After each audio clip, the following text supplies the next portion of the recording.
Hello, welcome in this video. This video is about the mitigations. What is a mitigation? When price taps into a supply or demand zone that has not been tapped yet, it becomes mitigated from unmitigated. What does it mean?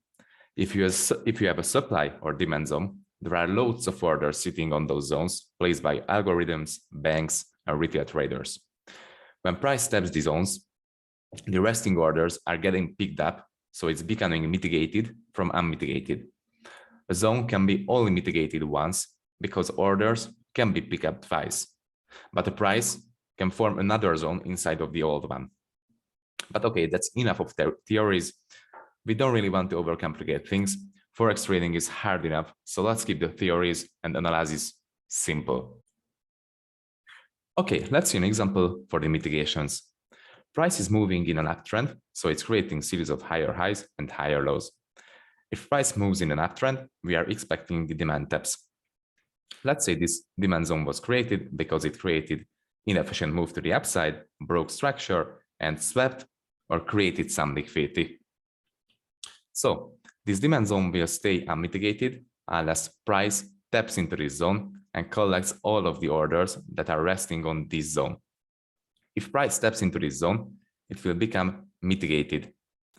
Okay, let's say price stepped into this zone, mitigated the orders, collected the orders, and after the mitigation, price created another break of structure to the upside, inefficient move, created or swept some liquidity.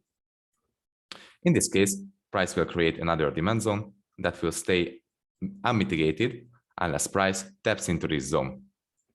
If price taps into this zone, it will become mitigated again. This is how mitigations work. This is a demand chain. Okay, let's see a live chart example for the mitigations. As you can see, price is currently moving in a downtrend, creating a series of lower lows and lower highs. So if price is moving in a downtrend, we are expecting the supplies to be formed and the supplies to be mitigated. So if we see a downtrend, we will see supply zones and we will see the mitigation of these supply zones. So if price steps an unmitigated supply zone, it will become mitigated. So all of the orders were collected. Let's see the live example, and I will just play price forward. As you can see, price created inefficient movement to the downside. It broke structure here. So we will have a right supply zone, which is this one, because this candle created the inefficient movement and the break of structure. So right now, this zone is unmitigated unless price steps into this and mitigates the zone, so collects all of the orders. Let's see what happens. As you can see, price tapped this zone, so it became mitigated. Let's play price. As you can see, price broke structure to the downside again here and created inefficient movement, and the inefficient movement was created by this wick right here. Okay, we are expecting a tap of this supply zone now. Price tapped this supply zone, mitigated it, collected the orders. So right now we are expecting another break of structure to the downside. As you can see, another break of structure happened here. Another inefficient movement happened, and the inefficient movement was caused by this candle. Actually, we could use the upside candle before the inefficient movement, but this is a refinement. We'll talk about refinements in the later units. And the inefficiency was caused by this candle, and the break of structure was caused by this candle too. So this will be the right supply zone. This supply zone will stay unmitigated unless price comes back up and taps into this zone. So it will collect the orders and it will become mitigated from unmitigated. Okay, let's see what happens. As you can see, price mitigated the zone again, collected the orders. So this became mitigated. And this will go on and on and on. This is a supply chain, and this is a mitigation. So let's see another example.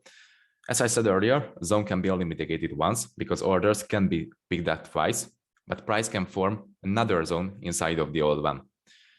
So I brought an example for this one. So as you can see, price is moving in an uptrend, creating inefficient movements to the upside and breaking structures. So this means we will have a right valid demand zone.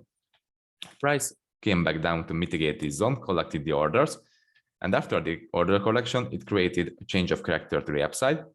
So we will talk about change of characters later, but as I said earlier, if a change of character happens, price will automatically create a new zone. So this could seem like price created a zone and it mitigated that zone twice. And after the second mitigation, price blew up to the upside. But it didn't really happen because price created a new zone inside of the old one. Because price mitigated the old zone, and after a mitigation, it created a change of character. So it immediately created another zone. So this another zone, this new zone, will be inside of the old bigger zone. So this seems like it's a second mitigation, but it's not a second mitigation, it's a new zone mitigation. Okay, so let's see an example for that. How can we use the unmitigated and mitigated zones for our advantage? So as you can see, price is extremely bullish, creating a series of higher highs and higher lows. And price created this demand zone right here. This demand zone is valid because it broke structure to the upside, so it broke to the last structural point, created inefficient move, but it left unmitigated because price didn't come back down to mitigate and collect the orders. So we will have this zone as our turning point, and we are expecting some reaction on this zone. And after the tap of this zone and the mitigation, we will expect the reversal point, so change of character to the upside, and the continuation of the longs. Okay, price reached its high point here, and after the high point has been reached, price broke structure, change character to the downside. So as I said, change of characters will always create a zone. So this supply zone has been created, but it left unmitigated also, because price didn't come back up to mitigate this one. We will use this supply zone for our target point later. Okay, as I said, we are expecting the tap of this demand zone, mitigation of this demand zone, and reversal on this zone. Let's say price comes back down to this zone, mitigates it, and after a mitigation, it creates a change of character to the upside. And as I said, change of characters will always create a zone. So we have a change of character here. And don't worry, we will talk about the change of characters in the entry units. So we have a change of character, and we created another demand zone because the change of character will always create a demand zone or a supply zone. So as I said, we are expecting the continuation of the bullish trend. So price mitigated this big demand zone. And after the mitigation, it created a change of character, reaction on the freshly created demand zone. And after this, we can use the unmitigated supply zone. So this one for our target point.